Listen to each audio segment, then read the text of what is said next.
বিষয় পায়ুপথে রক্তপাত। পায়ুপথে রক্তপাত বলতে আমরা কি বুঝি?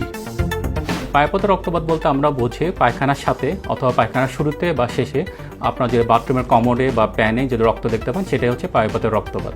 এই রক্তপাত বিভিন্ন কারণে হতে পারে এবং রক্তপাতটা বিভিন্ন সময়েও হতে পারে। অনেক সময় আপনারা হয়তো তাজা রক্তপাত দেখতে পারেন আপনাদের বাথরুমের প্যানে বা কমোডে, অনেক সময় দেখতে পারেন পায়খানার সাথে লেগে আছে এরকম রক্তপাত, আবার অনেক সময় আপনারা দেখতে পারেন পায়খানা শেষেও রক্তপাত বের হচ্ছে। এভাবে নানাভাবেই আপনাদের কাছে পায়ুপথের রক্তপাত উপস্থাপিত হতে পারে। এই বিভিন্ন সময়ের রক্তপাতটা আমাদেরকে বিভিন্ন তথ্য ডাক্তারের কাছে পেশ করে থাকে। যেমন যদি প্রথম দিকেই আমরা একটু লালচে বা লাল রক্ত পেয়ে থাকি তাহলে আমরা ধারণা করে থাকি সেটা হচ্ছে আমাদের পায়ুপথের শেষের দিক থেকে কোনো প্যাথোলজির কারণে রক্তপাত হচ্ছে। আর যদি রক্তের কালারটা একটু ব্রাউনিশ বা কালচে হয়ে থাকে তাহলে আমরা চিন্তা করি সেটা আমাদের খাদ্যনের উপরের দিকের কোনোখানে রক্তপাত হয়ে সেটা পরবর্তী মিশ্রিত হয়ে অল্টার কালার হয়ে আমাদের রক্তপাতটা হচ্ছে। এবার বিভিন্নভাবে পায়ুপথের রক্তপাত আমাদের কাছে উপস্থাপিত হতে পারে। পায়ুপথে রক্তপাতের প্রধান কারণগুলো কি কি? সচরাচর আমাদের রোগীদের কাছে যেটা ধারণা পায়ুপথের রক্তপাত মানে গ্যাস বা অর্শরোগ, যেটাকে আমরা মেডিকেল ভাষায় পাইলস বা হেমোরেড বলে থাকি। এটি একটি কমন কারণ আমাদের পায়ুপথের রক্তপাতের, কিন্তু এটা ছাড়াও আরও অনেক কারণ আছে। এই জন্যই আমাদের রোগীদেরকে সবসময় সচেতন থাকতে হবে যে রক্তপাত হলে সেটাকে পাইলস ভেবে বিভ্রান্ত হওয়া যাবে না, বা পাইলস ভেবেই নর্মাল ওষুধ দোকান থেকে ওষুধ খাওয়া এসবে করা যাবে না। পায়ুপথের রক্ত অন্যান্য কারণের মধ্যে প্রধান কারণ একটি হচ্ছে পাইলস, এছাড়াও হতে পারে অ্যানাল ফিশার। অ্যানাল ফিশার বলতে আমরা বুঝি পায়ুপথের আমাদের যে মিউকাস লেয়ার সেটা কোনো কারণে ছিঁড়ে গেলে, সাধারণত কোষ্ঠকাঠিন্য বা অন্য কারণ হতে পারে। এছাড়াও আমাদের আইবিএসের প্রবলেম বা অন্য কারণে এটা হতে পারে। এছাড়াও কোলন বা রেকটামে যদি পলিপ থাকে সেই পলিপ থেকেও আমাদের ব্লিডিং হয়ে পায়ুপথের রক্তপাত আকার দেখা দিতে পারে। এবং একটি কমন কারণ হচ্ছে ক্যান্সার, যদিও অনেক সময় এটা প্রথম দিকে ধরা পড়ে না, তারপর পায়ুপথের রক্তপাত একটি অন্যতম প্রধান কারণ কিন্তু ক্যান্সার। এই জন্য পায়ুপথের রক্তপাত হলে আপনারা দেরি না করে অবশ্যই চিকিৎসকের পরামর্শ নিতে হবে। কখন আমরা পায়ুপথের রক্তপাতকে বিপজ্জনক মনে করব? পায়ুপথে রক্তপাত হলেই প্রথমেই আমাদের ভয় পেয়ে গেলে চলবে না। সাধারণত এক দুই ফোঁটা রক্ত বা হঠাৎ করে একদিন কোষ্ঠকাঠিন্য হয়ে একটু করে রক্ত দেখলে আমরা অতটা ভয় পাবো না। কিন্তু যদি দেখা যায় সেটি দিনের পর দিন আমাদের পায়ুপথে রক্ত যাচ্ছে, রক্তের পরিমাণটা দিন দিন বাড়ছে, রক্তের সাথে সাথে আমাদের ব্যথা বাড়ছে, পায়ুপথের জায়গাগুলো ফুলে যাচ্ছে, খুব তীব্র ব্যথা হচ্ছে, অথবা ব্যথা ছাড়াও রক্তপাত কিন্তু সেটা দিন দিন পরিমাণ বাড়ছে, অথবা আপনি বছরে একবার দুইবার কিছুদিন পর দেখছেন এবং ক্রমাগত সেটা দীর্ঘদিন ধরে বাড়া শুরু করছে, এসব দেখলে আপনাকে অবশ্যই এটাকে মাথায় নিতে হবে যে এটা আমার হয়তো অন্য কোনো কঠিন রোগের দিকে যাচ্ছে। এছাড়া বয়স 40-এর পর পায়ুপথে রক্তপাত দেখা যাওয়া একটি বিপজ্জনক চিহ্ন হিসেবে আমরা ধারণা করতে পারি। পায়ুপথের রক্তপাতের রোগ নির্ণয় কিভাবে করতে হয়? পায়ুপথে রক্তপাত হলে আপনাদের প্রথম কাজ হচ্ছে একজন সার্জনের সাথে শরণাপন্ন হওয়া। সাধারণত আমাদের দেশের রোগীরা রক্তপাত দেখলেই প্রথমে এদিক সেদিক ঘোরাফেরা করে অন্য ডাক্তারের কাছে পরবর্তীতে আমাদের কাছে আসে। তো সেক্ষেত্রে আমাদের প্রথম পরামর্শ হলো আপনারা একজন সার্জনের কাছে যাবেন, জেনারেল সার্জন হোক, ল্যাবরেটরি সার্জন বা কোলাটা, যে কোনো একজন সার্জনের কাছে যাবেন। আমরা প্রথমে রোগীর সাথে কথা বলবো, রোগীর থেকে হিস্ট্রি নিব, তার সাথে আমরা কথাবার্তা বলে তারপর আমরা তার রোগ নিয়ে চিন্তা করবো এটা সে কোন দিকে যাচ্ছে। এরপর হচ্ছে পরীক্ষা নিরীক্ষা। সাধারণত আমরা সার্জনরা রোগীদেরকে পায়ুপথটা আমরা প্রথমে সরাসরি পরীক্ষা করি, আঙ্গুল দিয়ে বিভিন্ন জেলির সাথে আমরা দেখি। এছাড়াও আমাদের প্রোক্টোস্কোপের মাধ্যমে আমরা সেখানে কোনো সমস্যা আছে কিনা, পাইলসের মতো ফোলা আছে কিনা বা ফিশার আছে কিনা বা পলিপ আছে কিনা সেগুলো আমরা দেখতে পারি। দ্বিতীয় ধাপে হচ্ছে বিভিন্ন ইনভেস্টিগেশনের মাধ্যমে আমরা একটা সামান্য রক্ত পরীক্ষা করে রক্ত কমে যাচ্ছে কিনা, আমরা স্টুল পরীক্ষা করে স্টুল আরই বা স্টুল ওবিটি করেও দেখতে পারি, স্টুলের সাথে আমাদের রক্ত আছে কিনা সেটাও আমরা দেখতে পারি। এছাড়াও সবচেয়ে কমন যেটা করে আমরা আসলে জানতে পারি সে কী কারণে রক্তপাত হয় সেটা হচ্ছে সিগমোডোস্কোপি বা কোলোনোস্কোপি। সাধারণত যাদেরকে আমরা চিন্তা করি যে এটা পাইলস বা ফিশার এদিকে যাচ্ছে সেক্ষেত্রে আমরা সিগমোডোস্কোপি মানে শর্ট কোনোস্কোপি করে আমরা জানতে পারি যে এখানে রোগটা কোত্থেকে উৎপত্তি হচ্ছে। আর যদি আমরা চিন্তা করছি সেটা ওপরের কোনোখান থেকে আসছে সেক্ষেত্রে আমরা ফুল কোনোস্কোপি করার মাধ্যমে জানতে পারি এই রোগটা কোত্থেকে আসছে। কোলোনোস্কোপি করার মাধ্যমে আমরা পায়খানার রাস্তায় একটা ক্যামেরা ঢুকিয়ে, আপনারা জানেন ক্যামেরা ঢুকিয়ে পুরো কোলনটি আমরা দেখে আসি। সেখানে কোথাও কোনো প্যাথোলজি থাকলে, কোথাও কোনো টিউমার থাকলে, কোনো পলিপ থাকলে সেগুলো আমরা দেখে আসতে পারি। যদি আমাদের সন্দেহ হয় সেক্ষেত্রে আমরা বায়োপসি করে নিয়ে এসে পরবর্তী হিস্টোপ্যাথোলজির মাধ্যমে আমরা জানতে পারি সেটা রোগটা কী।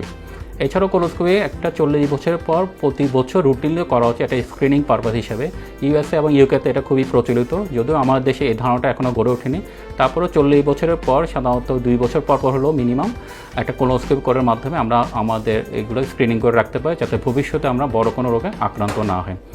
এছাড়াও যদি আমরা প্রাথমিক পর্যায়ে কোনো টিউমার বা অন্য কিছু চিন্তা করি সেক্ষেত্রে যদি আমরা এটাকে ক্যান্সার ভেবে থাকি সেক্ষেত্রে আমরা পরের ধাপে পরীক্ষা নিরীক্ষা, এমআরআই, সিটি স্ক্যান, বিভিন্ন টিউমার মার্কার বা সেসব পর্যায়ে আমরা আগাতে পারি। তবে ন্যূনতম আমরা একজন সার্জনের কাছে যাব, উনি পরীক্ষা নিরীক্ষা করবেন, লাগলে একটা সিগমোডোস্কোপি বা কোলোনোস্কোপি করার মাধ্যমে আমরা আশা করা যায় প্রাথমিক পর্যায়ে রোগগুলো আমরা নির্ণয় করতে পারবো। পায়ুপথে রক্তপাতের চিকিৎসা ব্যবস্থা কি?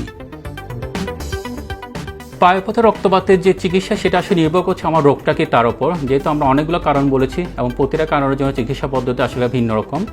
যদি আমরা একটা ওভারঅল চিন্তা করি কী কী চিকিৎসা হতে পারে, সেক্ষেত্রে প্রথমে আমার চিন্তা হয় ডায়েট হ্যাবিট। রোগীকে আমরা প্রথমে বলতে হয় তার পায়খানা যেন কাঁসা না হয়, তাকে প্রচুর শাকসবজি পানি খেতে হবে, বিভিন্ন ভাজা পোড়া তেল জাতীয় খাবার, ডুবা তেলে ভাসা খাবার, গরু খাসি চিংড়ি বেন এগুলো অ্যাভয়েড করতে হবে, প্রচুর পরিমাণে শাকসবজি খেতে হবে, পায়খানা যাতে কষা না হয়, দীর্ঘ সময় পায়খানা যাতে বসে না থাকে সেসব বিষয়গুলোতে খেয়াল রাখতে হবে। এরপর আমাদের রোগ যেভাবে নির্ণীত হবে তার উপর ভিত্তি করে আমাদের চিকিৎসা পদ্ধতি ঠিক করা হবে। যদি পাইলস বা অশ্ব রোগ হয় সেক্ষেত্রে আমরা ডায়েটের হ্যাবিটের পাশাপাশি তাকে প্রথম পর্যায়ে আমরা ওষুধ দিয়ে থাকি, বিভিন্ন রকম ওষুধ। যদি এটা পরবর্তী অ্যাডভান্স পর্যায়ে চলে আসে 3rd ডিগ্রি বা 4th ডিগ্রি, সেক্ষেত্রে আমরা বিভিন্ন রকম অপারেশন পদ্ধতি আছে। বর্তমানে আমাদের ওপেন হেমোরয়েডেক্টমি আছে, লেজার করা যায়, লঙ্গ করা যায়, এইভাবে বিভিন্ন পদ্ধতির মাধ্যমে আমরা অপারেশন করতে পারি।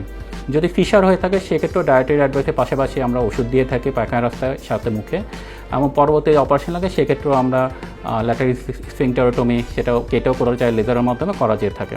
যদি পেরেনাল অ্যাবসেস হয়ে থাকে বা ফিস্টুলা অ্যাবসেস হয়ে থাকে সেক্ষেত্রে আমরা অপারেশন সাজেশন দিয়ে থাকি। আর যদি কোনো কারণে আইবিএস বা অন্য কোনো প্রবলেম পাওয়া যেয়ে থাকে সেক্ষেত্রে সেই হিসাবে চিকিৎসা করা হয়ে থাকে। কিন্তু যদি কোনো কারণে ক্যান্সার চলে আসে সেক্ষেত্রে আমাদের চিকিৎসা পদ্ধতি একটু ভিন্ন খাতে প্রবাহিত হয়। সেক্ষেত্রে একটা আমরা মেডিকেল বোর্ড করি, মেডিকেল বোর্ডের চিকিৎসা পরামর্শ অনুযায়ী আমরা এমআরআই, সিটি স্ক্যান ইত্যাদি পরীক্ষা নিরীক্ষার মাধ্যমে সেটাকে স্টেজিং করে তারপর আইদার প্রথমে আমরা থেরাপি, কেমোথেরাপি বা রেডিওথেরাপি, অথবা আগে সার্জারি পরে কেমোথেরাপি বা কনকারেন্ট থেরাপি বা হরমোন থেরাপি ইত্যাদি যেটা যে রোগের জন্য সুইটেবল আমরা সেসব চিকিৎসা দিয়ে থাকি। এভাবে বিভিন্ন প্রকার কারণের জন্য বিভিন্ন রকম চিকিৎসা দেওয়া হয়ে থাকে। পায়ুপথের রক্তপাতের প্রতিরোধের উপায় কি? আমাদেরকে প্রচুর পরিমাণে ফাইবার সমৃদ্ধ খাবার যেমন শাকসবজি, ডাল, পানি বেশি করে খেতে হবে। ডেইলি প্রায় 8 থেকে 10 গ্লাস বা 2 থেকে 3 লিটার আমাদের পর্যন্ত পানি খেতে হবে। সকাল বিকাল হালকা পাতলা আমাদের ব্যায়াম করতে হবে।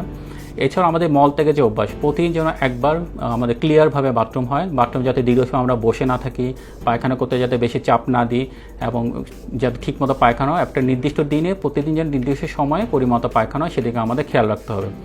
এছাড়াও আমাদের ধূমপানকে অবশ্যই পরিহার করতে হবে, এটা অনেক রোগের কারণ। অতিরিক্ত মশলাযুক্ত খাবার, আমাদের এই যৌনের জন্য যেসব আমরা বিভিন্ন মশলাযুক্ত বেশি খাবার খাই সেগুলোকে আমাদের পরিহার করতে হবে। বিভিন্ন ভাজা পোড়া ফাস্টফুড, আমাদের স্ট্রিট ফুডগুলো, ডুবা তেলের খাবারগুলো সেগুলোকে আমাদের অ্যাভয়েড করতে হবে। তাহলে আমরা আশা করা যায় আমাদের এইসব পায়ুপথের রক্তপাত থেকে বেঁচে থাকতে পারবো। এছাড়াও যাদের মাঝে মাঝে পায়খানা করতে সমস্যা হয় তখন তারা নিয়মিত ইস্যুগুলো ভুষি খাবেন যাতে পায়খানা ক্লিয়ার থাকে, তাহলে আমরা এটাকে প্রতিহত করতে পারবো। এই বাইরে যদি আপনার ফ্যামিলিতে কোনো হিস্ট্রি থাকে যে পরিবারের অন্য সদস্যদের কারো এই ধরনের সমস্যা ছিল বা ক্যান্সার জাতীয় ছিল, তাহলে তাদেরকে অবশ্যই ডাক্তারের পরামর্শ নিয়ে স্ক্রিনিং পরীক্ষা, যেটা আমরা আগেও বলেছি কোলোনোস্কোপি করার মাধ্যমে তাদেরকে আগে থেকে জেনে রাখতে পারেন যে ভবিষ্যতে তার এই ধরনের কোনো রোগ হওয়ার সম্ভাবনা আছে কিনা, তাহলে আমরা এই ধরনের পরীক্ষা করে ফেলতে পারি। আর সবচেয়ে বড় কথা হলো এই ধরনের রোগগুলো আসলে দীর্ঘ সময় ধরে হয়। তাহলে আপনার যখন প্রথমেই এই যে সিমটমগুলো দেখা দেবে যে পায়খানা করতে অসুবিধা হচ্ছে, ব্যথা করছে বা একটু রক্ত হচ্ছে, আপনারা সময় নষ্ট করবেন না, লজ্জা পাওয়ারও কিছু নাই। এখন দেশে আমাদের বা এই অঞ্চলে প্রচুর সার্জন আছে, ছেলে সার্জন, মহিলা সার্জন সবই আছে।